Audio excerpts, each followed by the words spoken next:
birashoboka mbese muntoki ufite iki ko wibagirwa vuba n'izina rya Yesu byose birashoboka.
Les hommes posent des questions, abantu barabaza ibibazo, Dieu répond par sa parole, Imana igasubirisha ijambo ryayo. par le missionnaire Ewald Frank. Ni bikozwe n'umugaragu w'Imana Ewald Frank.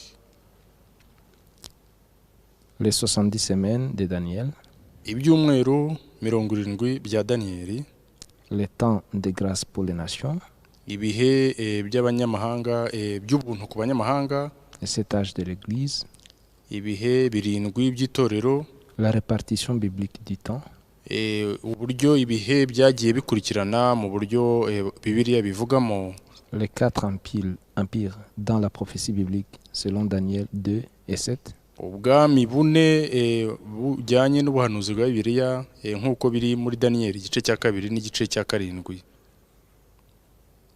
les hommes posent des questions, Dieu répond par sa parole. Abantu barabaza ibibazo, Imana nayo igasubirisha ijambo ryayo.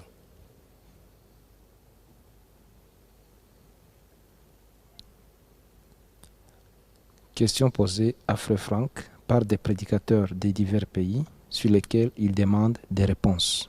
Ibibazo byabajijwe mwene data Frank, bibajijwe n'ababwiriza bo mu bihugu bitandukanye hirya no hino, ari nabyo basabaga ko mwene data Frank abaha ibisubizo. Or, il ne faut pas qu'un serviteur de Dieu, du Seigneur, ait des querelles. Il doit, au contraire, avoir de la condescendance pour tous, être propre à enseigner, doué de patience. Il doit redresser avec douceur les adversaires, dans l'espérance que Dieu leur donnera la repentance pour arriver à la connaissance de la vérité, et que, revenus à leur bon sens, ils se dégageront des pièges du diable qui s'est emparé d'eux pour les soumettre à sa volonté. 2 Timothée, chapitre 2, versets 24 à 26. Ariko umugaragu w'umwami wacu ntakwiriye kuba umunyamahane, ahubwo akwiriye kugira ineza kuri bose, agakunda kwigisha, akihangana, agahanisha ubugwaneza abamugisha impaka, ngo ahari nibishoboka Imana ibahe kwihana ngo bamenye ukuri, basinduke bave mu mutego wa Satani wabafashe mpiri, babone gukora iby'Imana ishaka. Timoteyo wa 2 ibice 2 umurongo wa 24 kugeza ku wa 26. Dans cet exposé, il s'agit de vie ou de mort. Muri iki gitabo ibivugwamo birarebana no gupfa no gukira. Dans la parole, nous avons la vie. Mu ijambo ry'Imana dufitemo ubugingo. Dans l'interprétation se trouve la mort. Ariko mu nsobanuro z'abantu harimo urupfu. Chaque interprétation est un lacet que le diable met autour du cou des gens. Buri nsobanuro yose y'abantu ni umugozi umwanzi Satani aba ashyira mu ijosi ry'abantu. Il ne le serre pas toujours tout de suite.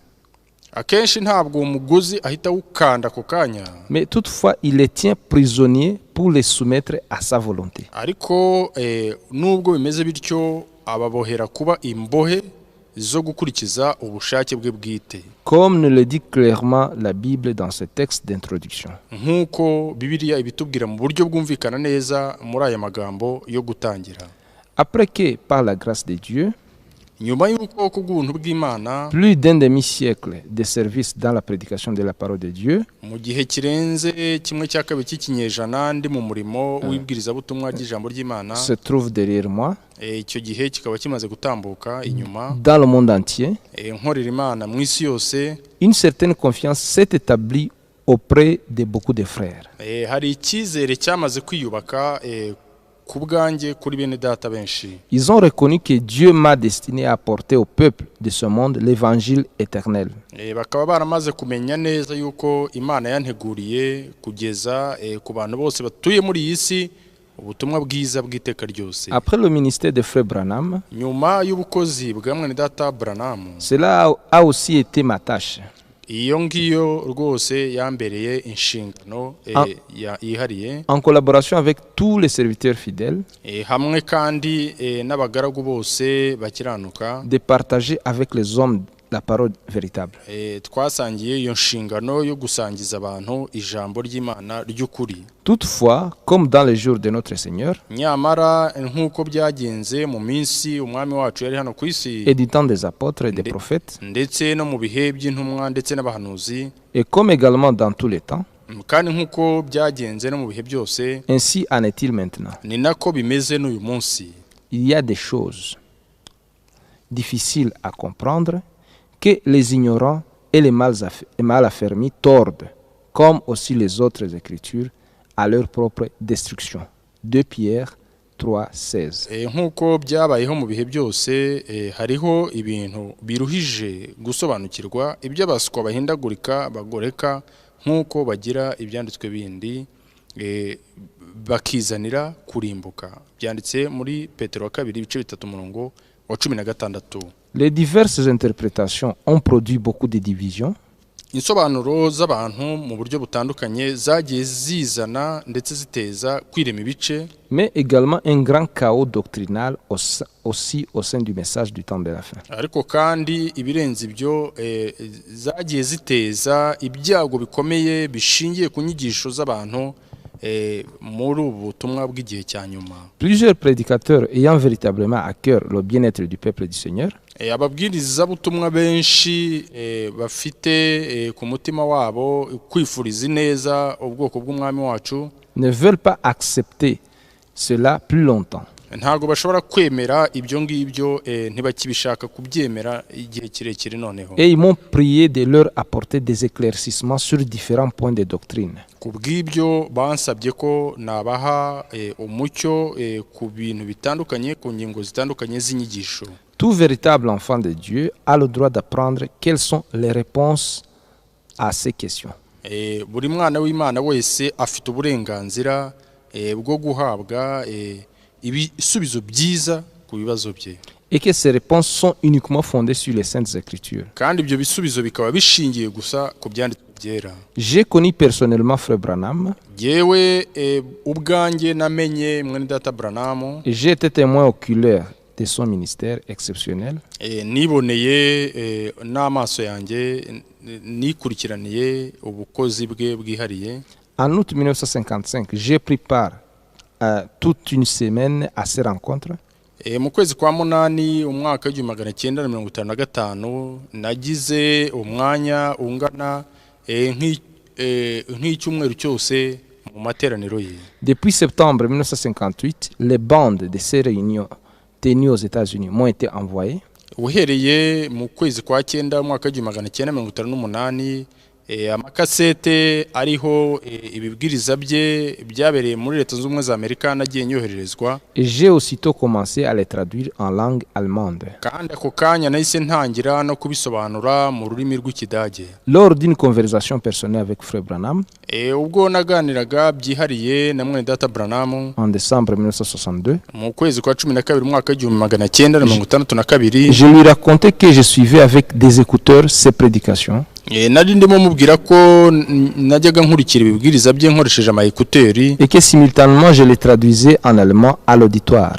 kandi jewe igihe nabaga ndimo mbyumva mu matwi nkahita mbisobanurira ko kanya abateranye. En 1963, mu mwaka w'1963 il s'en est visiblement souvenu et en a parlé, disant: noneho bigaragara ko yabyibutse, noneho akabivugaho akavuga ati le service de bande est dans le monde entier.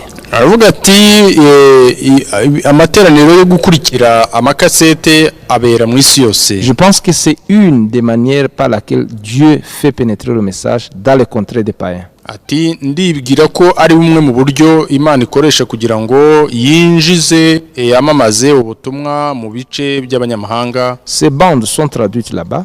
Aya makasete asobanurirwayo. En Allemagne, ils prennent les bandes dans les réunions où des centaines de personnes se retrouvent. Mu Budage bafata amakasete bakayakurikira mu materaniro y'abantu amagana. Ils mettent des écouteurs. Bakambara amayekuteri. Et la bande concernée est passée. Noneho kasete bashatse gushyiramo uyu munsi bakayumva. C'est ainsi que le prédicateur se tient devant des centaines de personnes. Ni muri ubwo buryo umubwiriza ahagarara imbere y'abantu amagana. Et pendant que je parle, il redonne la même chose dans sa propre langue. noneho igihe nanjye ndimo mvuga nawe akabitanga mu rurimi rwabo. Dans le monde entier, mu isi yose où parviennent les prédications sur bande, aho ibibwiriza bibasha kugera ku mabande, des centaines de personnes sont réellement sauvées et guéries. amagana y'abantu mu by'ukuri yakira agakiza k'ubugingo ndetse bagakira n'uburwayi. Ces prédications sont en anglais, ibyo bibwiriza biba biri mu cyongereza, mais elles sont traduites en diverses langues de ce monde, ariko kandi bigasobanurwa mu ndimi zitandukanye zo muri iyi et si, même en dialecte. ndetse no mu ndimi zihariye z'imiryango mitoya y'abantu. Nous avons appris cela par les lettres que nous recevons. ibyo ngibyo twabimenye binyuze mu mabaruwa twandikirwa. C'est prêcher, la prédication il s'appelle Testimony, ni mu kibwiriza cyitwaga ubuhamya, prêché à Shreveport, Louisiane, cyabwiririjwe i Shreveport muri Louisiane le 28 novembre 1963. ku itariki 28 z'ukwezi kwa 11 y'umwaka w'1963. Par ces paroles, Frère Branham s'est visiblement référé à Sidney Jackson d'Afrique du Sud, muri aya magambo bigaragara ko mwene data Branham yashingiye kuri Sidney Jackson wo muri Afrika y'Epfo, et à moi-même, ndetse no kuri jewe, car en ce temps-là, nous étions les seuls qui avions traduit ces prédications. kuko muri icyo gihe ni twebwe babiri twari twarabashije gusobanura mu zindi ndimi ibibwiriza bye. Pendant ces 47 années passées, muri iyi myaka 47 itambutse, je ne les ai pas seulement entendus une fois, ntabwo ibibwiriza bye nabyumvise gusa inshuro imwe, mais bien des fois. ahubwo nagiye mbyumva inshuro nyinshi. Je les ai lus et traduites, narabisomye ndetse mbisobanura mu zindi ndimi, et je peux à cause de cela prétendre connaître le message du temps de la fin presque comme aucun autre. ku bw'ibyo nshobora kuvuga ko nshobora kuba nzi ubutumwa bw'igihe cya nyuma kuruta undi muntu uwo ari we wese. De même, depuis ma jeunesse, kandi ni nako bimeze uhereye mu buto bwanjye. je suis familier à la parole de Dieu et aux Saintes Écritures. nabayeho ndi hafi mu ijambo ry'Imana ndetse no mu byanditswe byera. Devant cette liste de questions qui m'a été présentée, imbere y'uru rutonde rw'ibibazo nabajijwe, ce qui m'a profondément ébranlé est que peu de prédicateurs se sont demandé que disent les Écritures. icyanyeganyeje cyane ni iki, nuko ababwiriza bake ari bo bibaza kino kibazo ngo ese ibyanditswe bivuga iki. En effet, les réponses que je dois donner mu by'ukuri ibisubizo ngomba gutanga peuvent seulement être conformes à la parole écrite de Dieu, bishobora gusa guhuza gusa n'ijambo ry'Imana ryanditse, qui demeure éternellement. ari naryo rihoraho iteka ryose. Ésaïe chapitre 40, verset 8. Yesaya igice cya 40 umurongo wa 8. Première épître de Pierre, chapitre 1, verset 23. urwandiko rwa mbere rwa Petero igice cya mbere umurongo wa 23. Question 1. Ikibazo cya mbere: Quelle est aujourd'hui ta position envers le ministère de Frère Branham? ese uruhagariro rwawe uyu munsi bigendanye n'ubukozi bwa mwene data Branham ni uruhe? Question numéro 2. Ikibazo cya kabiri: Quelle est finalement l'exacte teneur du mandat reçu par William Branham? none se ni ubuhe buremere bw'inshingano n'ubukozi bwahawe mwene data William Branham? Question numéro 3. Ikibazo cya gatatu: Quelle est ta conviction concernant le message du temps de la fin? none se wowe wemera ku ruhe rwego ubutumwa bw'igihe cya nyuma? Question numéro 4. Ikibazo cya kane: Corriges-tu le prophète sur certains points? ese ukosora umuhanuzi ku ngingo zimwe na zimwe? Question numéro 5. Ikibazo cya gatanu: Quel est ton absolu? La Bible ou le message? ntakuka yawe ni yihe? Ni Bibiliya cyangwa ni ubutumwa? Question numéro 6. Ikibazo cya gatandatu: Enseignes-tu différemment de ce que Frère Branham a enseigné? ese wigisha binyuranye n'ibyo mwene data Branham yigishije? Question numéro 7. Ikibazo cya karindwi: Crois-tu à l'ouverture de cette sceaux? ese wizera gufungurwa kw'ibimenyetso birindwi? Question numéro 8. Ikibazo cya munani: Le 7e sceau a-t-il été ouvert? ese ikimenyetso cya karindwi cyaba cyarafunguwe? Question numéro 9. Ikibazo cya cyenda: Crois-tu qu'Apocalypse 10, verset 1 à 7, s'est accompli en 1963? ese wizera ko ibyahishu igice cya 10 umurongo wa mbere kugeza ku wa karindwi byasohoye mu mwaka wa 1963? Question numéro 10. Ikibazo cya 10: Crois-tu que les 7 tonnerres ont été révélés à Frère Branham? ese wizera yuko inkuba zirindwi zahishuriwe mwene data Branham? Question numéro 11. Ikibazo cya 11. Pourquoi Frère Branham, en rapport avec les 7 tonnerres, a-t-il parlé du 3e pôle? ese ni ukubera iki mwene data Branham ku bigendanye n'inkuba zirindwi yavuze ibyerekeye gukururwa kwa gatatu? Question numéro 12. Ikibazo cya 12. Pourquoi Frère Branham s'est-il à maintes reprises référé à Apocalypse 17? ese ni impamvu ki mwene data Branham yashingiye kenshi akavuga ku byerekeye ibyahishuwe igice cya 10 umurongo wa 7? Question numéro 13. Ikibazo cya 13. Crois-tu au ministère d'un 8e messager? ese wizera ubukozi bw'intumwa ya 8? Question numéro 14. Ikibazo cya 14. Crois-tu à la doctrine de la parousie? ese wizera inyigisho zivuga ibyitwa paruzi? Question numéro 15.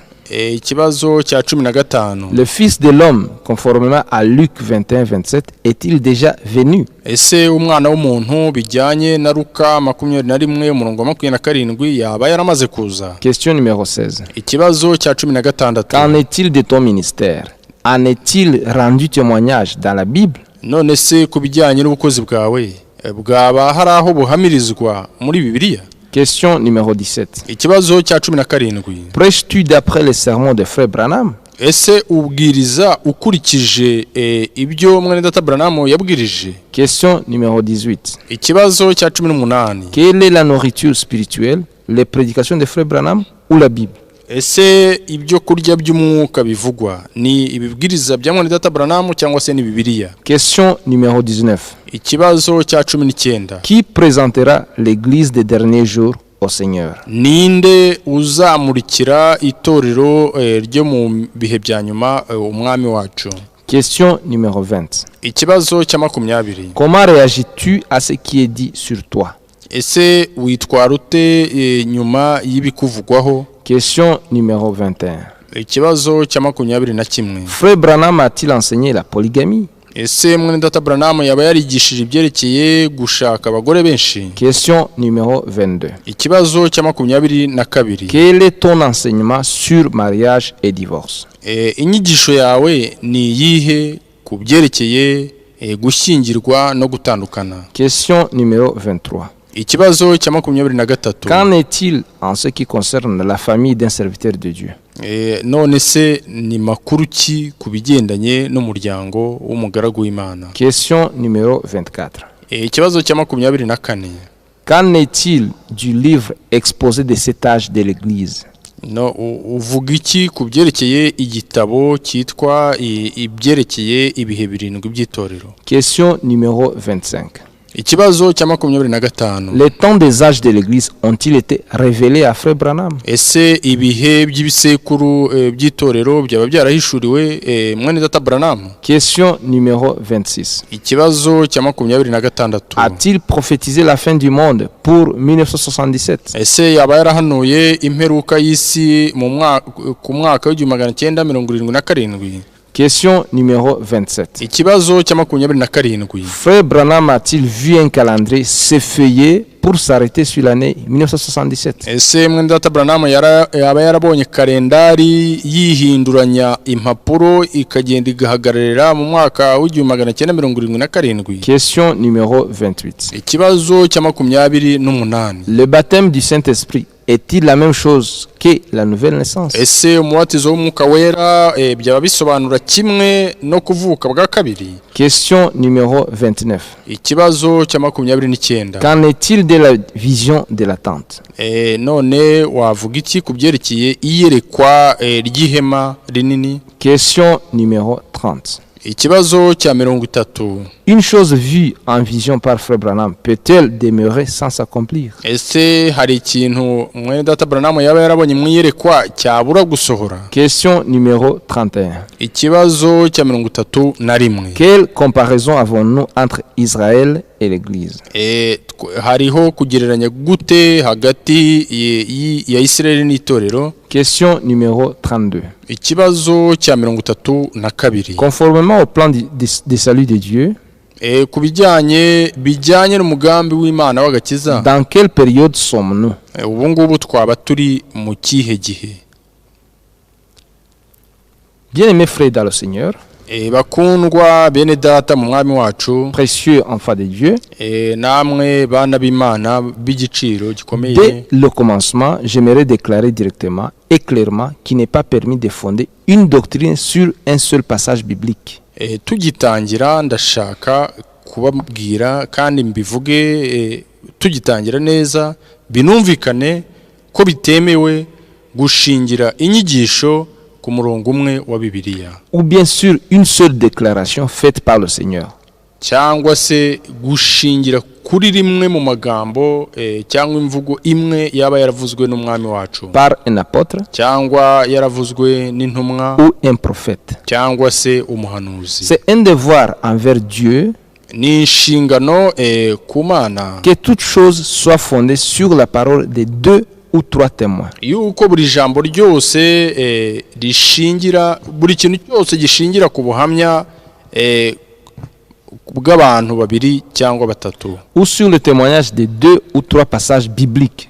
ku bihamya bibiri cyangwa se ku buhamya bw'imirongo ibiri cyangwa itatu ya Bibiliya. Ça, c'est selon Deutéronome chapitre 19 verset 15. Ibyo bijyanye n'ibiri mu Gutegeka kwa kabiri igice cya 19 umurongo wa 15. Nous n'avons pas seulement un évangile, Ntabwo dufite gusa ubutumwa bwiza, ivanjiri imwe, mais 4 évangiles qui se complètent l'un l'autre, ahubwo dufite amavanjiri ane yuzuzanya imwe ku yindi, confirmant et complétant les informations. ahamiriza kandi yerekana amakuru y'ibyabaye. Si par exemple une personne ne prend pas l'ordre de mission en entier tel qu'il se trouve écrit dans Matthieu 28, 18, 20, nk'urugero umuntu aramutse adafashe aya mabwiriza y'ubukozi n'umurimo mu buryo bwuzuye nk'uko yanditse muri Matayo 28 umurongo wa 18 kugeza ku 20, dans Marc 16, 15, 20, muri Mariko 16:15 kugeza kuri 20, dans Luc 24, 33, 53, muri Luka 24:33 kugeza kuri 53, et Jean 20, 19, 31, ndetse na Yohana 20:19 kugeza kuri 31. alors il ne possède pas au complet cet ordre de mission.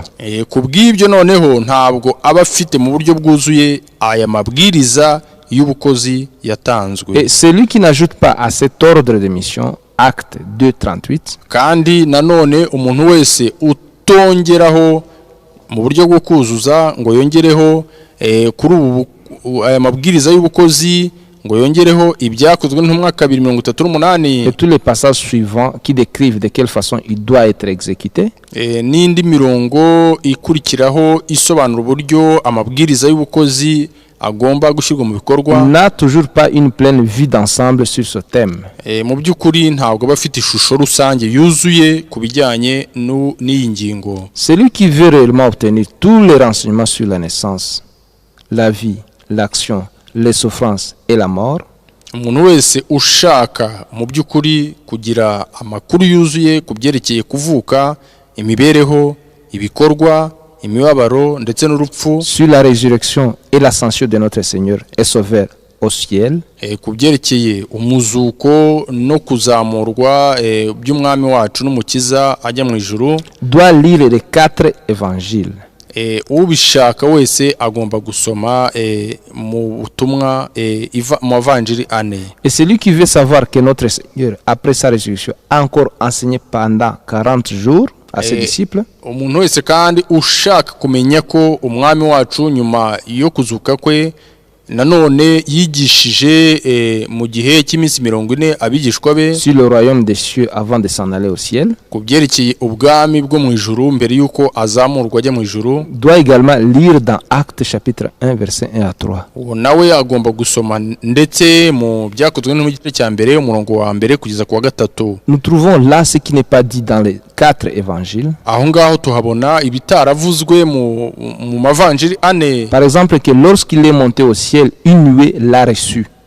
Nk'urugero yuko ubwo yazamukaga ajya mu ijuru hari igicu cyamwakiriye. Acte 1:9. Byakozwe n'intumwa igice cya mbere umurongo wa 9. Au verset 11, Ku murongo wa 11 il nous est dit qu'il reviendra corporellement de la même manière qu'il s'en est allé au ciel. tubwirwa yuko azagaruka yambaye umubiri nk'uwo yazamukanye ajya mu ijuru. Luc 24:50-51. Luka 24:50 kugeza kuri 51. Dans le premier épître de Jean 3:2, mu rwandiko rwa mbere rwa Yohana ibice 3 umurongo wa 2 haravuga ngo nous lui serons semblables car nous le verrons comme il est.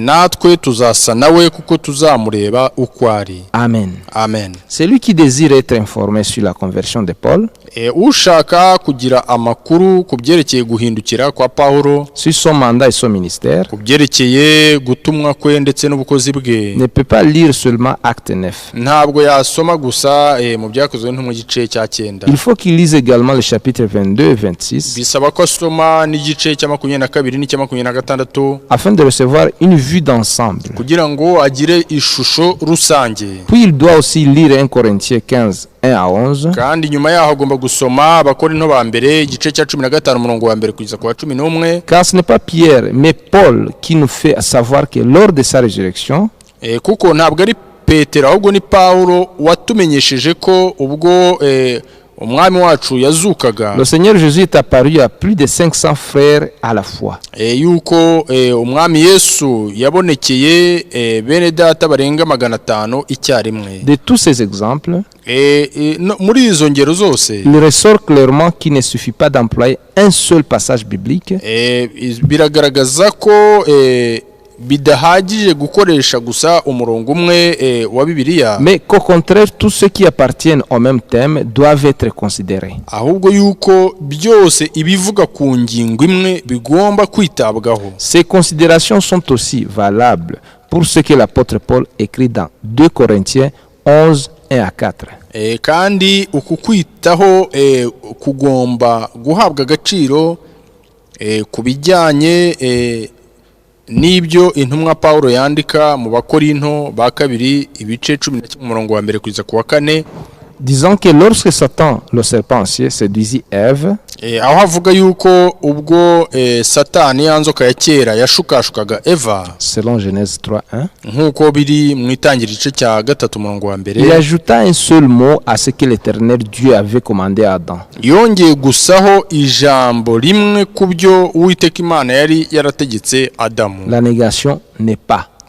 yongeyeho gusa guhakana ngo oya.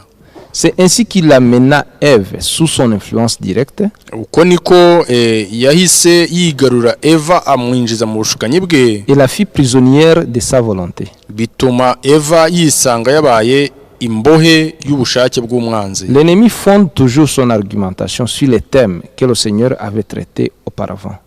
umwanzi buri gihe ashingira amagambo ye n'ibyo avuga abishingira ku ngingo umwami wacu aba yarigeze kuvugaho mbere. Mais il ne demeure jamais dans les termes exacts. ariko we ntabwo aguma neza mu murongo w'ibyavuzwe, Jamais dans la vérité des paroles employées à l'origine. nta na rimwe aguma mu kuri kw'amagambo yakoreshejwe kwitangira. Dieu avait dit, Imana yari yavuze iti, tu mangeras librement de tout arbre du jardin. ibiti byose byo muri ubusitani wemererwa kubiryaho. L'ennemi sema le doute en disant, ariko umwanzi we yabibye gushidikanya avuga ati, quoi?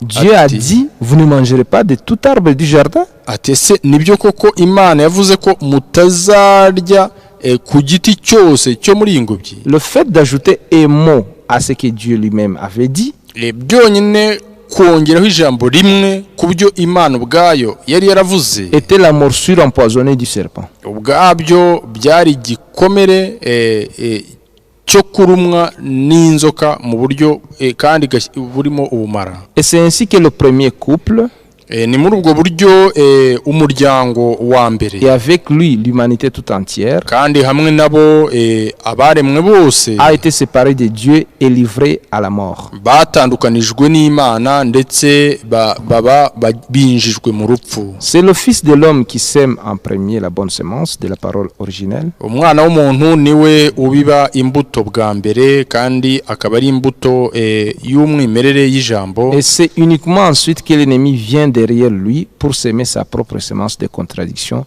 par l'interprétation. Kandi nyuma yaho nibwo umwanzi nawe azana inyuma ye kubiba imbuto ye bwite ariyo yo kunyuranya ndetse n'insobanuro bwite. Matthieu 13.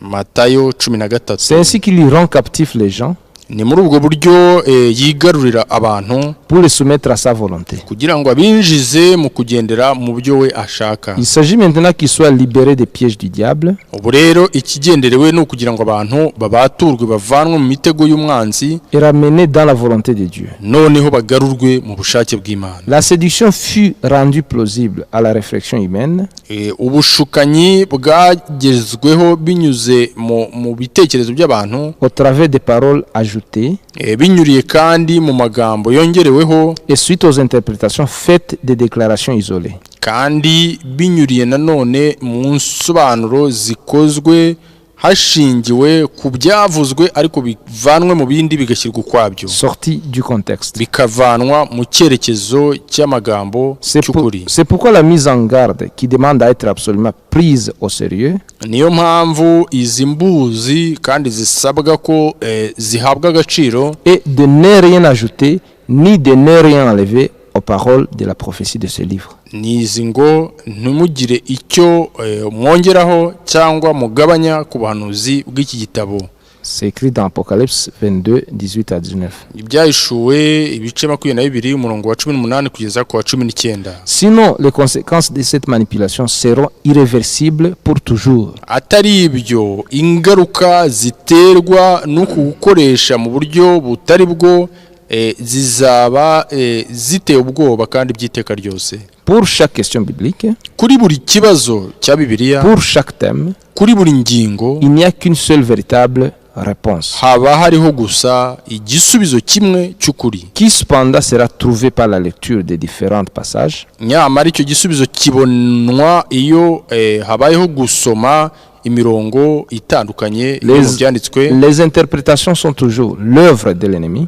buri gihe insobanuro z'abantu ni igikorwa cy'umwanzi. Elles sont consécutives au fait d'avoir mangé à l'arbre de la connaissance. kandi bifite aho bihuriye no kurya ku giti cy'ubwenge. La même chose touche les nombreuses et diverses doctrines kandi ibyo ngibyo bigera ku nyigisho shingiro zitandukanye nyinshi que l'on peut trouver à l'intérieur du message du temps de la fin. zishobora gusangwa mu butumwa bw'igihe cya nyuma. Si nous ramenions toutes choses aux Saintes Écritures, iyaba twabasha kugarura ibintu byose ku byanditswe byera, nous y trouverions l'unique et vraie réponse twahabona igisubizo kimwe kandi cy'ukuri, et les incompréhensions seraient exclues. noneho n'imyumvire mibi yaba ivuyeho. L'attention de tous les prédicateurs noneho kuba maso no gukurikira ko babwiriza bose et de toutes les communautés ndetse n'amateraniro yose doit être ramené sur la concordance avec les Écritures bigomba kugarurwa mu guhuza n'ibyanditswe byose et le plein respect de la parole de Dieu. ndetse abantu bagomba gukangurirwa kugaruka ku kubaha kuzuye ijambo ry'Imana, qui est le seul absolu dans les cieux et sur la terre. ari naryo ntakuka yonyine iri mu ijuru no mu isi. En lisant la plus longue prédication de Frère Branham, mu gusoma ubutumwa buruta ubundi mu burebure bwa Data Branham, la parole parlée, la sémence originelle, mu kibwiza kivuga ngo ijambo ryavuzwe niyo mbuto y'umwimerere, du 18 mars 1962, cyo ku itariki 18 z'ukwezi kwa gatatu umwaka w'1962, qui dans son ensemble dure plus de 6 heures. icyo kibwiriza ubwacyo cyose kimara amasaha arenga 6. Il y ressort clairement quelle valeur cet homme de Dieu attaché à la parole de Dieu.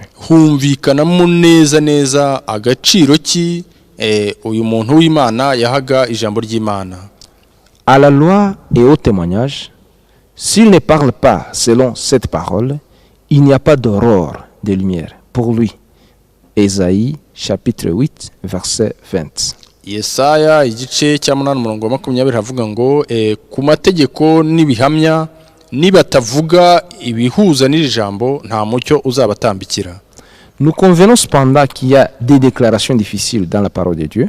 Turemeranya rwose ko hari ibyavuzwe mu ijambo ry'Imana kandi bikomeye gusobanukirwa, comme également dans le message.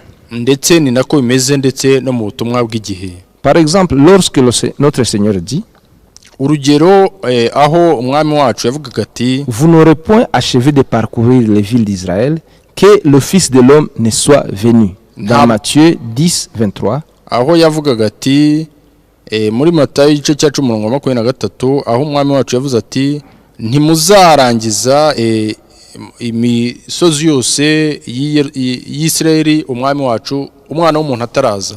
Ou ce passage de Marc 9 verset 1 qui dit, en vérité je vous dis que ceux qui sont ici présents, il y en a quelques-uns qui ne goûteront point à la mort jusqu'à ce qu'ils aient vu le royaume de Dieu venir avec puissance.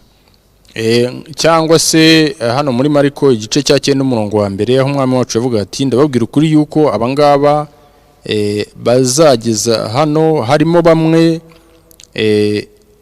abangaba bahagaze hano harimo bamwe bazabona ubwami bw'Imana buzanye ubushake ububasha batarapfa. De telles déclarations doivent être considérées dans le contexte juste de l'histoire du salut. Ibyavuzwe nk'ibi bigomba guhabwa agaciro no kwitabwaho neza mu njyana y'ukuri y'amateka y'agakiza, ainsi que dans leur accomplissement. Ndetse no mu gusohora kwayo. La loi et les prophètes ont été jusqu'à Jean. Amategeko n'abahanuzi babayeho kugeza kuri Yohana. Luc 16:16. Luka 16 umurongo wa 16. Mais à partir de là, ariko uhereye icyo gihe, c'est le royaume de Dieu qui a été prêché. N'ubwami bw'Imana bwabwirijwe. Le jour de Pentecôte, umunsi wa Pentecote, ce royaume est apparu avec puissance comme cela avait été annoncé auparavant par Jean-Baptiste dans Matthieu 3:2. Ubu bwami bwagaragaye mu mbaraga nk'uko byari byaravuzwe mbere, bivuzwe na Yohana Umubatiza muri Matayo ibice 3 umurongo wa 2, et par notre Seigneur dans Matthieu 4:17. Ndetse bivuzwe n'umwami wacu muri Matayo ibice 4 umurongo wa 17. Dès ce jour, uhereye kuri uwo munsi, l'église est née. Itorero ryaravutse, et le Seigneur ressuscité pouvait marcher au milieu d'elle. Kandi umwami wazutse yashoboraga kugendagenda muri iryo torero dans sa condition glorifiée. Mu buryo bw'ubwiza n'icyubahiro. Dans le premier chapitre de l'Apocalypse, mu gice cya mbere cy'ibyashuwe, Jean vit le Fils de l'homme. Yohana yabonye umwana w'umuntu dans sa gloire, yamubonye mu bwiza bwe, marcha au milieu de son église, agendagenda mu itorero rye, représenté par les 7 chandeliers. Itorero rihagarariwe hano n'ibitereko 7 by'amatabaza. De son temps, muri icyo gihe cye, l'apôtre Paul s'est lui-même inclus lorsqu'il disait, mu gihe cye intumwa Paulo nawe yishyizemo ubwo yavugaga ati, voici je vous dis un mystère, nous ne nous endormirons pas tous, mais nous serons tous changés. Première épître aux Corinthiens, chapitre 15, verset 51. Aho yavuze ati, dore mbamenera ibanga, ntituzasinzira twese ahubwo twese tuzahindurwa. Mu Bakorinto ba mbere igice cya 15 umurongo wa 51. Maintenant nous en entendons l'accomplissement. Ubu ngubu dutegereje gusohora kwabyo. À ce sujet, l'apôtre Pierre nous met en garde de ne pas tordre les déclarations faites par Paul dans les Saintes Écritures. Kuri iyi ngingo intumwa Petero aratuburira kugira ngo twe kugoreka ibyavuzwe n'intumwa Paulo mu byanditswe byera, qui sont difficiles à comprendre. Nyamara biruhije kubisobanukirwa. 2 Pierre 3:15-16. Petero wa 2 ibice 3 umurongo wa 15 kugeza ku wa 16. Pareillement, personne ne devrait oser faire une doctrine des déclarations de Frère Branham. Ni nako bimeze, nta muntu n'umwe wari ukwiye kugerageza cyangwa gutinyuka guhindura bimwe mu byo mwene data Branham yavuze ngo bihindure difficile à comprendre. mu byo mwene data Branham yavuze bikomeye gusobanukirwa ngo umuntu abifata bihindure inyigisho shingiro. Il dit par exemple, Yaravuze nk'urugero, après que les 7 sceaux sont brisés et le mystère révélé descend l'ange, le messager, avec l'arc-en-ciel sur la tête, Christ, et il pose ses pieds sur la terre et la mer. yaravuze ati nyuma y'uko ibimenyetso bizaba bimaze gufungurwa n'ubwiru bumaze guhishurwa, hamanuka marayika intumwa afite umukororombya ku mutwe we, Kristo, noneho ashyira ikirenge cye kimwe ku butaka n'ikindi ku nyanja. Pensez à cela. Mutekereze kuri ibi noneho. Au temps de cette venue, le 7e ange est sur la terre. Mu gihe cyo kuza cy'uku kuza, marayika wa karindwi aba ari ku isi. Oui, frère Branham était sur la terre lorsque l'ange de l'Alliance s'est révélé dans la nuée surnaturelle. Nibyo koko mwene data Branham yari ari ku isi ubwo marayika w'isezerano yihishuraga ari mu gicu kidasanzwe. Citation. Umurongo w'ibyo mwene data Ce yavuze. puissant ange de l'Alliance, lui qui était avec Moïse dans le désert, qui a rencontré Paul sur le chemin de Damas, a permis que son image soit saisie au milieu de nous. Uyu marayika ukomeye, marayika w'isezerano, we wa wundi wari kumwe na Mose mu butayu, wa wundi wahuye na Paulo ku nzira ijya i Damas, yemeye ko isura ye ifatwa ari hagati yacu. Il était aussi sur la photo que le magazine Life a publié récemment. Ndetse yari ari no ku ifoto iyo ikinyamakuru Life cyasohoye mu minsi ishize. C'est la même parole du même Dieu. Ni ijambo rimwe kandi ry'Imana imwe. C'est prêché dans Christ et la révélation du mystère de Dieu. Byabwirijwe mu butumwa buvuga ngo Kristo niwe guhishurwa kubwira bw'Imana. Il dit aussi, yaranavuze ati, et ici au chapitre 10, na hano mu gice cya 10 il revient aragaruka après le temps de la venue. nyuma y'igihe cyo kuza. Que signifie donc cette déclaration? None se ibi bivuga iki? Après le temps de la venue. Nyuma y'igihe cyo kuza. De quelle venue s'agit-il? Ukuza kuvugwa n'ukuhe? Et que signifie et il revient au chapitre 10 après le temps de la venue? Kandi se bisobanuye iki kuvuga ngo kandi aragaruka mu gice cya 10 nyuma y'igihe cya kwakuza, etc. n'ibindi. Juste un moment plus tard, nyuma y'akanya gatoya, frère Branham dit, mwene data Branham yaravuze none, il a pris une épouse d'entre les nations yafashe umugeni mu mahanga et va l'amener dans le palais, noneho agiye kumujyana mu rugo, dans la maison de son père, mu rugo rwa data, dans la gloire, mu bwiza, pour le repas de noces.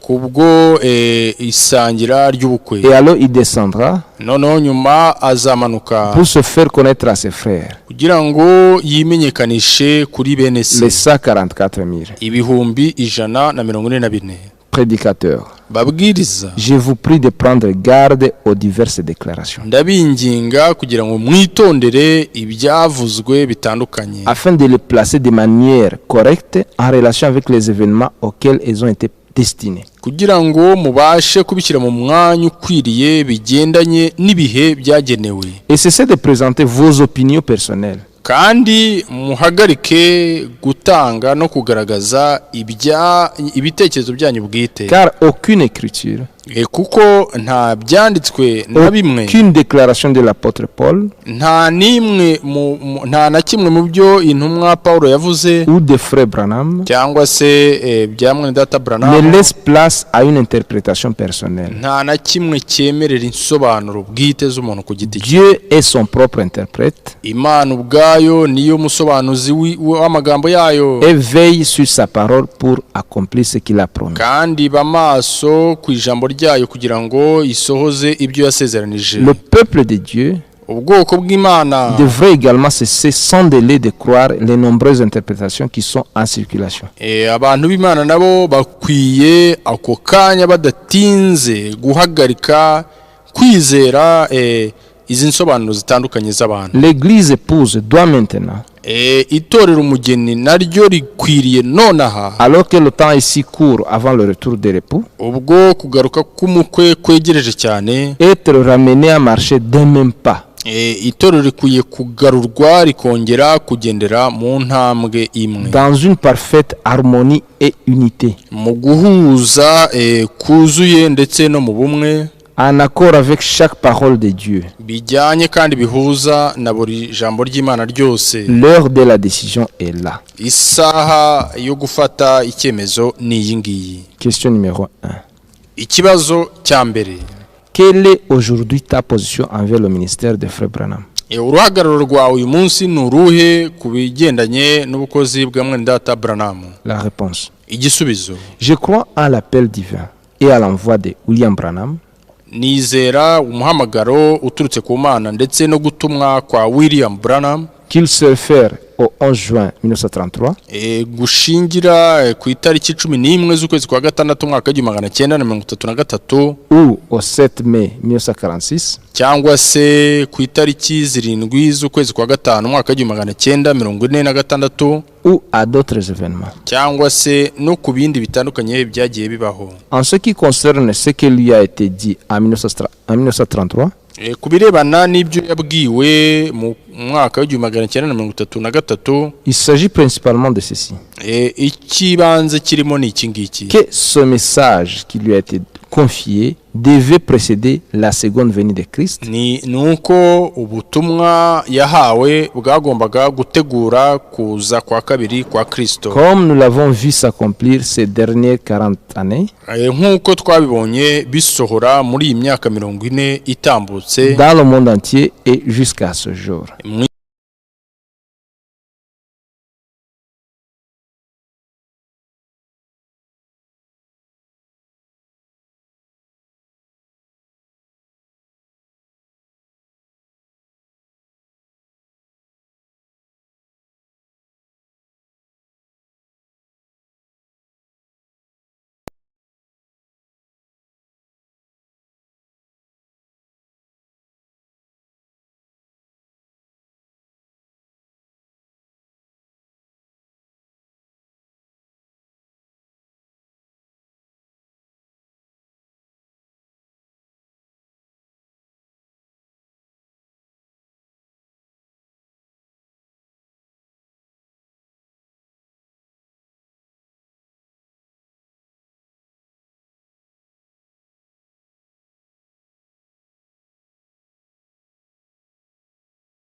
bazabashe kwemera mu buryo budashidikanywaho ubukozi budasanzwe buturutse ku Mana yahawe. Des centaines de milliers de personnes amagana y'ibihumbi by'abantu ont, dans la fin des années 40, expérimenté le premier signe. Mu mpera y'imyaka ya za 40 babashije kwibonera ibijyanye n'ikimenyetso cya mbere. Pendant l'exercice de ces signes, ubwo iki kimenyetso cya mbere cyakoraga, le patient pouvait voir sa propre maladie. Umurwayi yashoboraga kwibonera uburwayi bwe. Par exemple, une tumeur, un cancer, etc. apparaître sur le dos de la main de Frère Branham. urugero nk'ikibyimba kanseri byashoboraga kugaragara ku kiganza inyuma y'ikiganza cya mwene data Branham, laquelle disparaissait à l'instant de la guérison. kandi icyo ngicyo kikavaho ubwo umurwayi yabaga ari gukira. Les meilleurs témoins que j'ai rencontrés personnellement abahamya beza nabashije kwihurira nabo by'umwihariko était le révérend Gordon Lindsay ni nka Revera Gordon Lindsay et son épouse. ndetse n'umufasha we. Il m'a dit avoir vu s'exercer ce don à maintes reprises Umufasha we yambwiye ko yiboneye inshuro nyinshi cyane iyo mpano ikora pendant presque 3 ans, mu gihe kinini ndetse kingana nk'imyaka où nk'itatu, ils ont beaucoup voyagé avec Frère Branham. aho bagendanye cyane na mwene data Branham. Des millions de personnes furent témoins pendant les années 50 amamiliyoni y'abantu nayo yabaye abahamya mu gihe cy'imyaka ya za 50 et 60 n'iya za 60 du deuxième signe surnaturel connu comme le signe du Messie. babaye abahamya b'ikimenyetso cya kabiri cyamenyekanye nk'ikimenyetso cya Mesiya. J'ai aussi pu voir dans les rassemblements où prêchait Frère Branham en Europe et aux États-Unis nanjye ubwanjye nabashije kwibonera mu materaniro aho mwene data Branham yabwirizaga muri Leta z'Ubumwe za Amerika ndetse no mu Burayi ce qui se passait lors de son ministère extraordinaire. ibyabagaho mu materaniro biturutse kuri ubwo bukozi yari afite budasanzwe. Et devant Dieu et tous les hommes, imbere y'Imana n'abantu bose je peux témoigner de l'infaillibilité du don prophétique que Dieu avait accordé à cet homme. nshobora guhamiriza kutibeshya kw'impano y'ubuhanuzi iyo Imana yari yarahaye uyu muntu, Parce que je l'ai expérimenté personnellement. kubera ko jyewe ubwanjye by'umwihariko ndayizi hari ibyambayeho. Le ministère de Frère Branham était bibliquement et divinement légitimé. Ubukozi bwa mwene data Branham bwari buhuje na Bibiliya kandi bwahamirijwe bidakuka n'Imana. Par lui, des millions d'âmes ont été conduites à Christ. Binyuriye kuri we amamiliyoni y'ubugingo yayobowe kuri Kristo, Et sur la base de leur foi, des millions ont été guéris et libérés. kandi bishingiye ku kwizera kw'ababaga barwaye ibihumbi by'abantu bakize uburwayi ndetse barabohorwa. Question numéro 2. Ikibazo cya kabiri: Quel est finalement l'exact teneur du mandat reçu par William Branham? none se niba ari uko bimeze, ni ubuhe buremere bw'ubukozi n'inshingano byahawe William Branham? Réponse. Igisubizo: De même que Jean-Baptiste a été envoyé comme précurseur lors de la première venue de Christ, ainsi le message qui te sera donné préparera la deuxième venue de Christ. nk'uko Yohana Umubatiza yatumwe kuba integuza mu gihe cyo kuza kwa mbere kwa Kristo, niko n'ubutumwa uzahabwa buzategura kuza kwa kabiri kwa Kristo. Ces mêmes paroles ont été répétées plus de 40 fois dans les différentes prédications par la bouche même de Frère Branham. Aya magambo ubwayo yasubiwemo inshuro zirenga 40 mu bibwiriza bitandukanye binyuze mu kanwa ka mwene data Branham. Malheureusement, Ikibabaje, le vocable a été changé par la suite. aya magambo yahinduwemo, yaje guhindurwa nyuma, Et même sur la porte d'entrée, ndetse no ku muryango winjira, à l'intérieur de la nouvelle maison de Frère Branham à Tucson, umuryango winjira ugana mu nzu nshya ya mwene data Branham i Tucson, il a été gravé. handitswe gutya ngo: De même que Jean-Baptiste a été envoyé comme précurseur lors de la première venue du Seigneur, ngo nk'uko Yohana Umubatiza yoherejwe kuba integuza mu gihe cyo kuza kwa mbere k'umwami, ainsi as-tu été envoyé au devant de sa deuxième venue. niko nawe woherejwe kubanziriza kuza kwe kwa kabiri. Personne n'a le droit d'entreprendre une telle modification. Nta muntu n'umwe ufite uburenganzira bwo kuba yakora ihindagura nk'iri, Et par cela de renier que la tâche originelle était que le message devait préparer la deuxième venue de Christ. ku bw'ibyo bakaba bahakanye yuko inshingano y'umwimerere yari uko ubutumwa aribwo bwagombaga gutegura kuza kwa kabiri kwa Kristo. Celui qui fait cela Ukora ibyo suggère que Frère Branham n'a pas dit la vérité aba ashatse kuvuga nkaho mwene data Branham atavuze ukuri les 41 fois qu'il a cité la déclaration originelle. izi nshuro 41 aho yagiye asubiramo amagambo mu mwimerere wayo. C'est-à-dire que le message précédera la venue de Christ. Ni ukuvuga ngo ubutumwa nibwo buzabanziriza kuza kwa kabiri kwa Kristo. Pourtant, il a insisté en disant, nyamara yarabitsindagiye aravuga ati, ce n'est pas moi qui suis le précurseur, mais bien le message sera le précurseur. aravuga ati ntabwo ari jye uzaba iyo nteguza, ahubwo ubutumwa nibwo buzategura. C'est dans Testimony, ni mu butumwa buvuga ngo ubuhamya prêché à Puerto Rico bwabwirijwe i Puerto Rico le 2 octobre 1959. itariki 2 z'ukwa 10 mwaka w'1959. Qui donc dit la vérité? none se ninde uvuga ukuri none? Les hommes qui ont connu personnellement Frère Branham abantu bamenye mwene data Branham, ou William Branham qui connaissait personnellement le Seigneur? cyangwa se William Branham ubwe waruzi ku giti cye by'umwihariko umwami wacu? Qu'est-ce qui motive ses frères de conduire d'autres personnes dans l'erreur ni iki gisunikira ababene data kugusha abandi mu makosa et de les lier spirituellement à leur opinion? bityo bakaba bahambiriye mu buryo bw'umwuka ku bitekerezo byabo bwite? Ils se rapportent au passé bashingira ku byatambutse et même au prétendu ministère à venir du prophète. ndetse bagashingira no ku byo bajya bahimba bavuga ngo hari ubukozi bugomba kuza bw'umuhanuzi. Mais ils passent à côté de ce que Dieu fait en ce jour. ariko bakanyura ku ruhande bagatana ku byo Imana irimo ikora uyu munsi. Question numéro 3. Ikibazo cya gatatu, Quelle est ta conviction concernant le message du temps de la fin?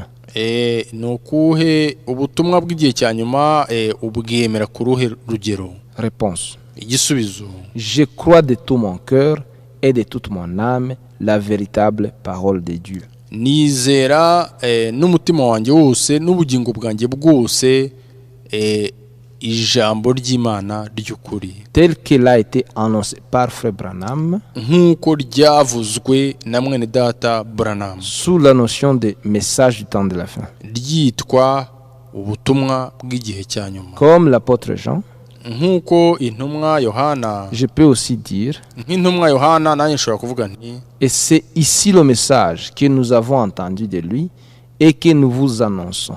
ubu nibwo butumwa twumvise buturutse kuri we kandi nibwo natwe tubabwiriza. Première épître de Jean, chapitre 1, verset 5. urwandiko rwa mbere rwa Yohana igice cya mbere murongo wa 5. Je crois le message divin à 100%, nizera ubutumwa bwaturutse ku Mana 100%, en accord avec la parole écrite. bijyanye kandi bihuza n'ijambo ryanditse. Le message est la révélation de la parole originelle de Dieu. ubutumwa ni uguhishurwa kw'ijambo ry'Imana ry'umwimerere, Avec toutes les promesses qui avaient été données à l'église de Jésus-Christ. hamwe n'amasezerano yose yari yarahawe itorero rya Yesu Kristo. Cependant, je ne crois aucune des diverses interprétations nyamara sinizera na kimwe mu nsobanuro z'abantu zitandukanye et versions désignées par le nom de message du temps de la fin n'ibyerekezo bita bahindagura barangiza bakabyita ngo ni ubutumwa bw'igihe cya nyuma, et représentées par certains frères. kandi bikaba bihagarariwe na bene data batandukanye. Ce qui vient de Dieu se trouve toujours dans les limites de la parole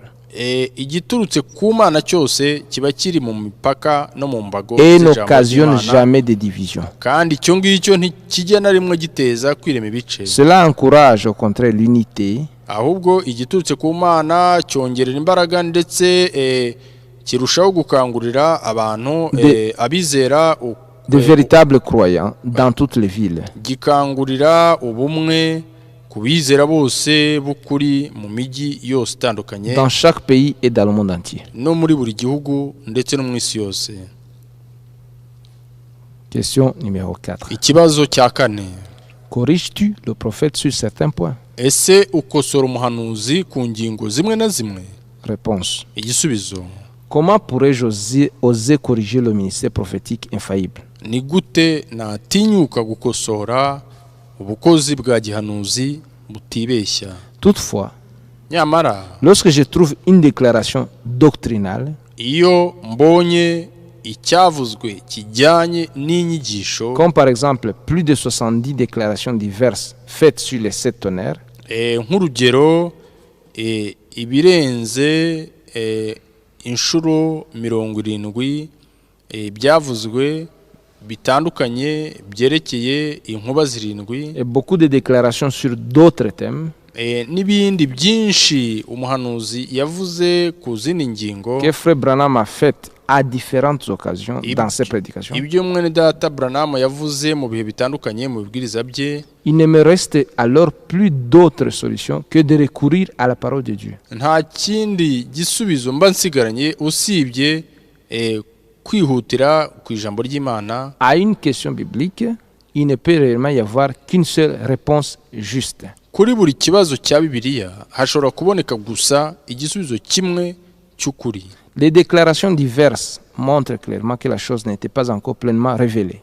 Ariko kuba hari ibyo yavugagaho akabivuga mu buryo butandukanye bigaragaza neza yuko yari hataraboneka guhishurirwa kuzuye, et qui ne pouvait pas être mise à sa place. kandi yuko icyo kintu kitabashaga gushyirwa bityo kitabashaga gushyirwa mu mwanya Nous wacu. voyons le parfait ministère prophétique de Frère Branham, confirmé par les visions qu'il a eues. Tubona ubukozi bwa gihanuzi bwuzuye bwa mwene data Branham bwahamirijwe binyuze mu mayerekwa atandukanye yagiye abona. Nous savons aussi qu'en tant que prédicateur, tuzi kandi ko nk'umubwiriza butumwa il a exercé le ministère évangélique, yakoze n'ubukozi bw'ibwiriza butumwa, et nous reconnaissons pareillement qu'il était dans une grande attente des puissantes choses que Dieu allait faire. bityo kandi tukabona neza yuko nawe yari ari mu gutegereza ko ibintu bikomeye Imana yendaga gukora. Il était le prophète promis yari umuhanuzi wasezeranijwe, qui, conformément à Malaki 4, 5, 6, kandi bijyanye na Maraki ibice 4:5 kugeza kwa 6, devait venir avant le retour de Jésus-Christ uwo muhanuzi wagombaga kuza mbere yo kugaruka kwa Yesu Kristo, et mettre toutes choses à leur juste place. akabasha gushyira ibintu byose mu mwanya wabyo ukwiriye, Comme notre Seigneur lui-même l'avait confirmé dans Matthieu 17, nk'uko umwami wacu bwe yari yarabihamirije muri Matayo igice cya 17:11 et Marc 9, 12. ndetse no muri Mariko 9:12. Il était celui qui a ramené le cœur des enfants de Dieu à la doctrine originaire des pères apostoliques, niwe wagaruye umutima w'abana b'Imana akawugarura ku nyigisho z'umwimerere za ba data intumwa, car par son ministère dans l'église de Jésus-Christ, kuko binyuriye mu bukozi bwe mu itorero rya Yesu Kristo toute chose devait être rétablie buri kintu cyose cyagombaga kugarurwa mwanya wacyo, afin que l'église soit rétablie dans l'ordre divin. kugira ngo itorero ribashe kugarurwa muri gahunda y'Imana. Les prophètes avaient tout annoncé à l'avance, Abahanuzi bari baravuze byose mbere, et les apôtres et les docteurs ont ordonné les choses conformément au plan du salut de Dieu. intumwa n'abigisha nabo bashyize ku murongo mu mwanya wa buri kintu cyose bijyanye n'umugambi w'Imana w'agakiza. Nous devons respecter la décision de Dieu, Tugomba kubaha no kubahiriza icyemezo cy'Imana, lequel a donné les divers ministères pour l'édification de l'église, ariyo yatanze ubukozi butandukanye kubwo kubakwa kw'itorero. Ephésiens 4, 7, 16 Abefeso ibice 4:7 kugeza kwa 16 et autres. n'ahandi. C'est seulement maintenant que les choses restées en suspens peuvent être placées de la juste manière dans le modèle divin. Ubu noneho nibwo buri kintu cyose cyasigaye kitarashyirwa mu mwanya gishobora gushyirwa mu mwanya no mu buryo bwuzuye bwacyo bijyanye n'icyitegererezo Imana yatanze. Question numéro 5. Ikibazo cya 5: Quel est ton absolu? La Bible ou le message? ntakuka yawe ni iyihe? Ni Bibiliya cyangwa n'ubutumwa? Réponse. Igisubizo: Quelle étrange question. mbega ikibazo kidasanzwe Mais mon absolu est le même que celui de Frère Branham. ntakuka yanjye ni imwe n'iya mwene data Branham. La parole de Dieu qui demeure éternellement. Ijambo ry'Imana rihoraho iteka ryose. Lui-même a pris la Bible dans sa main, ubwe yafashe Bibiliya mu kiganza cye, l'a élevée devant toute l'assemblée arayizamura imbere y'abateranye bose, et a dit, aravuga ati ceci est mon absolu. aravuga ati iyi niyo ntakuka yanjye. À vrai dire, mu by'ukuri cette question n'a pas de sens. kino kibazo nticyari gikwiye no kubazwa, Parce que le véritable contenu du message kubera yuko mu by'ukuri ibigize ubutumwa est la parole de Dieu révélée ni ijambo ry'Imana rihishuwe, qui contient le conseil du salut de Dieu tout entier. ari ryo rikubiyemo inama y'agakiza k'Imana yose, Du commencement à la fin. uhereye ku itangira kugeza ku iherezo, Et en particulier, kandi noneho by'umwihariko les promesses pour notre temps.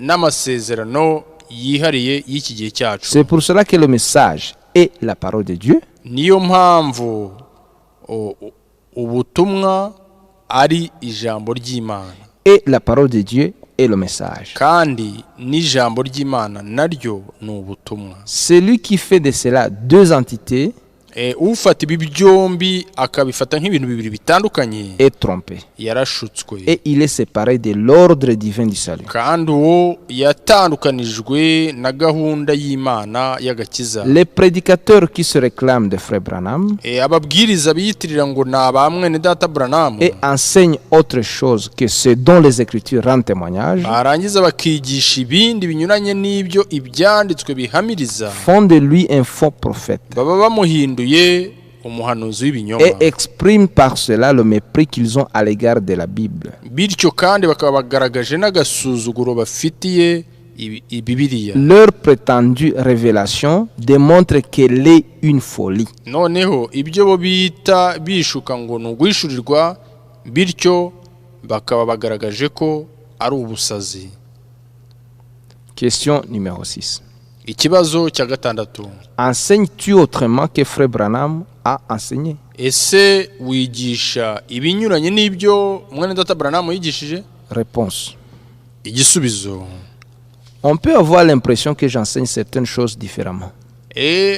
abantu bashobora gutekereza ahari ko nigisha ibintu bimwe na bimwe mu buryo bunyuranye nuko yabikoraga. Cependant, comme je l'ai déjà mentionné, nyamara nk'uko namaze kubivuga, après un examen final, nyuma y'isuzuma rya nyuma, le fait est que je donne toujours raison à la parole de Dieu dans son ensemble. byonyine kuba ikiriho cy'ukuri nuko mu bintu byose kandi buri gihe ijambo ry'Imana niryo mpa ukuri. Je suis en possession de toutes les prédications de Frère Branham mfite ntunze ibibwiriza byose bya mwene data Branham, et je les ai entendus. kandi byose narabyumvise. C'est pourquoi je connais les diverses déclarations qui ont été faites en rapport avec le même thème. niyo mpamvu nzi ibintu byinshi bitandukanye yaba yaravuze ku ngingo imwe. Quand par exemple en rapport avec la période de cette année, nk'urugero ku byerekeranye n'igihe cy'imyaka 7, et plus particulièrement dans les 3 prédications sur les 70 semaines de Daniel, kandi by'umwihariko ku byerekeye mu bibwiriza bitatu aho yavugaga ku byerekeye ibyumweru 70 bya Daniel. Lorsque Frère Branham parle d'un espace de temps de cette année, aho mwene data Branham avuga ku byerekeye igihe kingana n'imyaka 7, et qu'il fait répéter à toute l'assemblée, une semaine d'année représente cette année.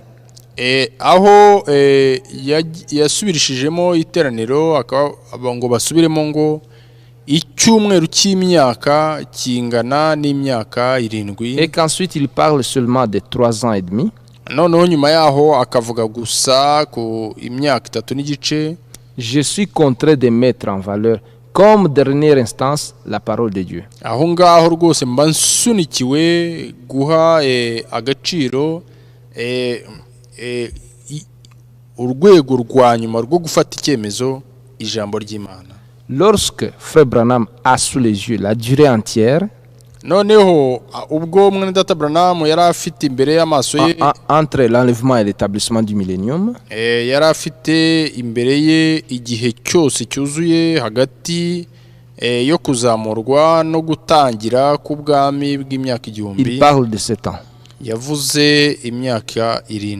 Quand il fait mention du ministère des 2 prophètes destinés aux Juifs, ariko ubwo yavugaga ku byerekeye ubukozi bw'abahanuzi babiri bagenewe abayuda, il parle de 3 ans et demi. yavuze imyaka 3 n'igice. Lorsqu'il s'agit de la doctrine, iyo ikigenderewe ari inyigisho shingiro, la répétition d'une déclaration ne suffit pas. gusubiramo ibyavuzwe n'umuntu ntago bihagije. Nous devons la présenter dans le contexte juste de la parole prophétique. ahubwo tugomba kubigaragaza mu buryo bw'ukuri bujyanye n'ijambo ry'ubuhanuzi. S'il vous plaît, prêtez attention à la citation suivante. ndabinginze mutega amatwi ibi bikurikira umuhanuzi yavuze. Au moment où commence la 70e semaine, ubwo hatangira icyumweru cya 70, les 7 ans, l'église est enlevée. iyi myaka 7 itorero rirazamurwa. Pouvez-vous le voir, mes amis? ese mushobora kubibona inshuti zanjye? Levez votre main si vous pouvez voir cela. muzamure ibiganza niba mushobora kubibona. Dans le moment où commence la 70e semaine d'année, mu gihe hatangira icyumweru cya 70 cy'imyaka, c'est-à-dire les 7 ans, ni ukuvuga ngo imyaka 7, l'église est enlevée. itorero riba ryazamuwe. Maintenant, noneho écoutez, mwumve, je vous le dis et vous le répète encore une fois, ndabibabwiye kandi ndabibasubiriramo nanone pour que vous ne l'oubliez pas. kugira ngo mutazabyibagirwa. C'est ce que le Saint-Esprit m'a commandé d'écrire. nibyo umwuka wera yantegetse kwandika. Dans le livre en anglais des Sceaux, mu gitabo cy'icyongereza cy'ibimenyetso, la question 18 est celle-ci. ikibazo cya 18 ni iki ngiki. Quand l'alliance conformément à Daniel 9:27 pour une semaine d'année a-t-elle été confirmée? ese ni ryari aya masezerano agendanye na Daniel igice cya 9:27 azamara icyumweru azaba azemezwa? Voici la réponse. dore igisubizo cyatanzwe. Une moitié de l'alliance a été confirmée quand Jésus-Christ était sur la terre et prêchait aux Juifs. igice cy'aya masezerano cyahamirijwe cyemejwe ubwo Yesu Kristo yari ari ku isi abwiriza abayuda. Là, le prophète n'a fait que répéter ce que d'autres avaient déjà dit auparavant. hano umuhanuzi icyo yakoze gusa ni ugusubiramo ibyo abandi bajyaga bavuga mbere. Cependant, nyamara considérez exactement ce qui est réellement dit dans Daniel 9, 24, 27. nyamara à 47. noneho nimwitegereze mu by'ukuri ibivugwa muri Daniyeli igice cya 9:24 kugeza ku 47. Et là, nous verrons décrites les 70 semaines d'année dans une triple répartition. hano turabona uburyo ibi byumweru 70 bya Daniyeli by'imyaka byabashije gucibwamo ibice bitatu, bikagaragara uburyo bizaba mu bihe bitatu bitandukanye. C'est-à-dire 7 plus 62 plus 1. ni ukuvuga ngo 7 kongeraho 62 kongeraho 1.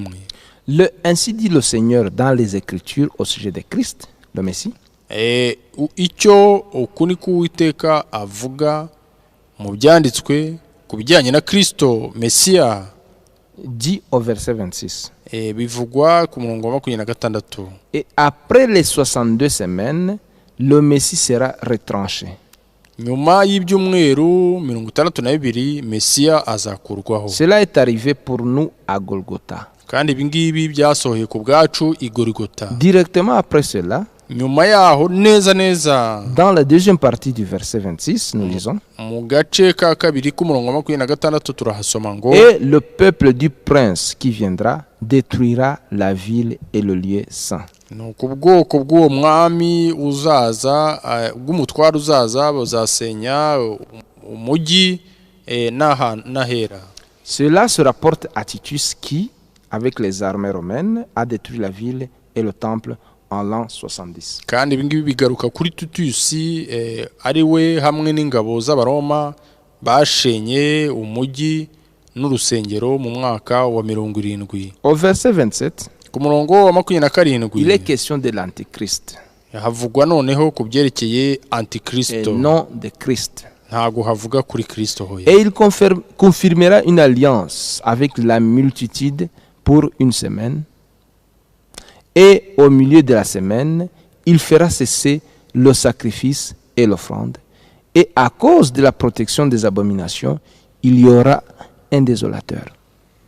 Uwo mutwara azasezerana na benshi isezerano rikomeye rimare icyumweru kimwe, nikigera hagati azabuzanya ibitambo n'amaturo, umurimbuzi azaza ku ibaba ry'ibizira, maze kugeza ku mperuka yategetswe uburakari buzasandazwa kuri uwo murimbuzi. Notre Seigneur a conclu avec nous une alliance éternelle par le moyen du sang de l'alliance qu'il a versé à la croix de Golgotha. Umwami wacu yagiranye natwe isezerano ry'iteka binyuriye mu maraso y'isezerano ayo yamennye ku musaraba ku bwacu i Golgotha. Matthieu 26-28. Matayo 26:28, Marc 14-24. Mariko 14:24 et autres. n'ahandi. Celui qui lit par exemple les livres Conduite, ordre et doctrine de l'Église Usoma nk'urugero igitabo kivuga ngo imyitwarire, gahunda n'inyigisho by'itorero avec ses 431 questions n'ibibazo birimo 431 n'ibisubizo byabyo, constatera que dans ces diverses prédications azabona neza ko mu bibwiriza bitandukanye bya mwene data Branham, Frère Branham a dit l'un l'autre. mwene data Branham yagiye avuga kimwe ubundi akavuga ikindi. Les Écritures témoignent que le Messie aurait donné sa vie. Ibyanditswe bihamya ko Mesiya yagombaga gutanga ubuzima bwe. Daniel 9:26. Muri Danieli 9:26. Après les 62 semaines d'années qui ont été précédées de cette semaine d'année. Nyuma y'ibyumweru 62 nabyo byabanjirijwe n'imyaka 7 n'icyumweru kimwe cy'imyaka. Cette semaine d'année. Ibyumweru 7 by'imyaka. La première partie de ce verset se rapporte clairement à Jésus-Christ, le Messie. Agace ka mbere k'uyu murongo kavuga mu buryo bwumvikana kuri Yesu Kristo Mesiya. La deuxième partie se rapporte au prince romain. Agace ka kabiri kakavuga ku mwami w'Abaroma. Daniel 9:27 parle exclusivement de l'Antichrist. Ariko noneho Danieli 9:27 iyo by'umwihariko ivuga gusa kuri Antikristo et de l'alliance de 7 ans. Ndetse no kubyerekeye amasezerano y'imyaka 7. Celle dont il est question ici noneho avugwa hano sera un traité romain au sujet de Jérusalem. Azaba ari amasezerano y'Abaroma yerekeye Yerusalemu. Dans la première moitié de la 70e semaine d'année, mu gice cya mbere muri kimwe cya kabiri cya mbere cy'icyumweru cya 70 cy'imyaka, les deux prophètes accomplissent leur ministère. Abahanuzi babiri nibwo bakoramo ubukozi bwabo. Apocalypse 11. Bijyanye n'ibyashuwe 11. Dans la seconde moitié, mu gice cya kabiri noneho après que l'alliance ait été brisée, nyuma yuko amasezerano ahagaritswe, l'Antichrist règne pendant 42 mois de manière brutale. Antikristo azategeka mu gihe cy'amezi 42 mu buryo bw'ubuhubutsi et mène la guerre contre les saints. Ndetse azarwanya abera. Apocalypse 13, 1-10. Ibyashuwe 13 umurongo wa mbere kugeza kwa 10. Durant le temps de cette persécution, noneho muri iki gihe cyo gutotezwa, les martyrs juifs souffrent la mort en accomplissement de la deuxième partie du 5e sceau. Noneho abarengana b'Abayuda nabo bazicwa bijyanye no gusohora kw'igice cya kabiri cy'ikimenyetso cya 5. Apocalypse 6, 9, 11. Ibyashuwe igice cya 6 umurongo wa 9 kugeza kwa 11. C'est conforme au ainsi dit le Seigneur dans sa sainte parole. Ibi ngibi bihuje nuko umwami w'Iteka yavuze mu ijambo rye ryera. Question 7. Ikibazo cya 7. Crois-tu à l'ouverture de cette sceaux? Ese wizera gufungurwa kw'ibimenyetso 7? Réponse. Igisubizo: oui, je crois que les sceaux ont été surnaturellement ouverts. Nibyo koko nizera ko ibimenyetso byafunguwe mu buryo butari ubw'abantu. Frère Branham m'a dit personnellement en décembre 1962 Mwene Data Branham ubwe yambwiye mu kwezi kwa 12 mu mwaka wa 1962 que lui et sa famille s'en iraient en janvier 1963 de Jeffersonville à Tucson. Yambwiye ko we n'umuryango we bagombaga kujya mu kwezi kwa mbere mu mwaka wa 1963 i Jeffersonville muri Tucson. De Jeffersonville à Tucson. Bagombaga kwimuka bakava i Jeffersonville bakajya Tucson. Il lui avait été montré dans une vision yari yabanje kwerekwa mu yerekwa que le temps serait venu de s'en aller en Arizona. Yuko igihe cyari gisohoye cyo kujya muri Arizona. Dès que les travaux seraient entrepris sur la chaussée de la rue Ewing. Ubwo imirimo yagombaga kuba itangiye ku muhanda Ewing. Où il demeurait en ce temps-là. Aho yaratuye muri icyo gihe. La clôture de son jardin serait déposée sur le gazon. Kandi yari yabonye yuko uruzitiro rw'ubusitani bwe rwagombaga kuba rwasenywe rukarambikwa mu busitani. Et des machines de construction circuleraient tout le long de la route. Kandi muri ryo yerekwa n'undi yabonaga ko yabonye yuko amamashini akora imihanda yagombaga kuba azenguruka muri uwo muhanda. En ce temps-là, muri icyo gihe j'ai vu de mes propres yeux les travaux sur la route. Jewe ubwanjye niboneye n'amaso iyo mirimo y'ubwubatsi kuri uwo muhanda. Et aussi la clôture déposée sur le gazon. Nabonye ndetse n'uruzitiro rw'urugo rwe rwaguye rurambitse mu busitani. Le 22 décembre 1962, itariki 22 z'ukwa 12 mu mwaka wa 1962, Frère Branham avait eu la vision de l'apparition de la nuée lumineuse surnaturelle. Mwene Data Branham yari yabonye yerekwa ryo kugaragara kw'igicu kirabagirana kidasanzwe. Et il en parla dans sa prédication du 30 décembre. Kandi yabivuzeho mu kibwiriza cye cyo ku itariki 30 z'ukwezi kwa 12. Le 28 février 1963, noneho itariki 28 z'ukwezi kwa 2 mu mwaka wa 1963, Frère Branham reçut l'ordre Mwene Data Branham yahawe itegeko de la nuée surnaturelle riturutse mu gicu kidasanzwe de retourner à Jeffersonville. Noneho ryo gusubira i Jeffersonville. Parce que les sceaux devaient être ouverts. Kubera ko noneho ibimenyetso byagombaga gufungurwa. Fin de la première partie. Dusoje igice cya mbere.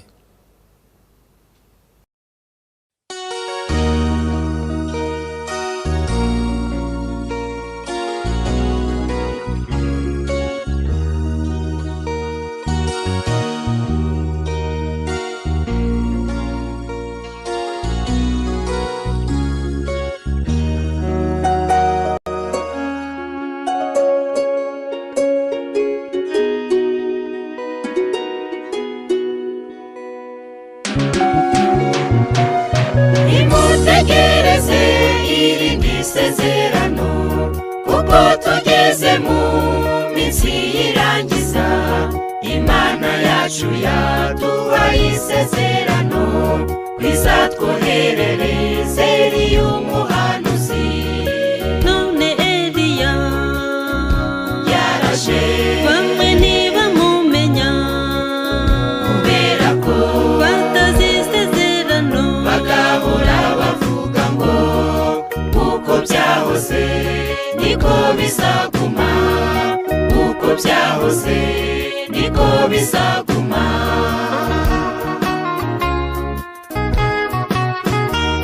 Turafite isezerano rimwe gusa twahawe ryo kuzavanwa muri iyi si, ariko mu rugendo rwacu dufite isezerano, dufite aho turisanga.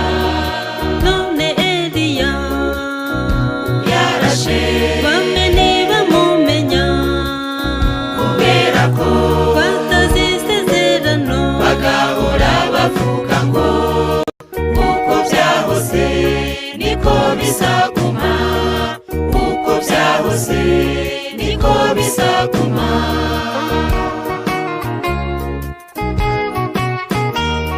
Imana yamanutse ivuye mu ijuru, yambara umubiri maze iramanuka, izana isezerano rizima ry'umugisha. intama zayo zumva ijwi ryayo. none Eliya Yaraje bamwe ntibamumenya kubera ko batazi isezerano bagahora bavuga ngo uko byahoze niko bizaguma, uko byahoze niko bizaguma.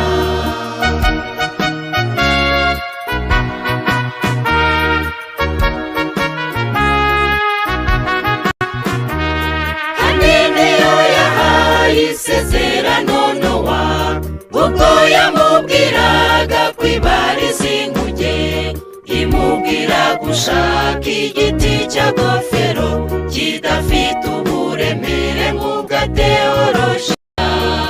none Eliya Yaraje bamwe ntibamumenya kubera ko batazi isezerano bagahora bavuga ngo uko byahoze niko bizaguma, uko byahoze niko bizaguma.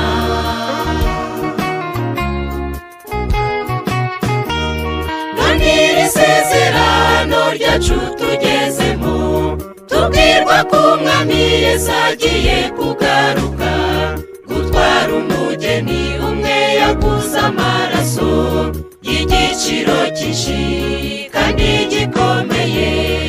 none Eliya Yaraje bamwe ntibamumenya kubera ko batazi isezerano bagahora bavuga ngo uko byahoze niko bizaguma, uko byahoze niko bizaguma.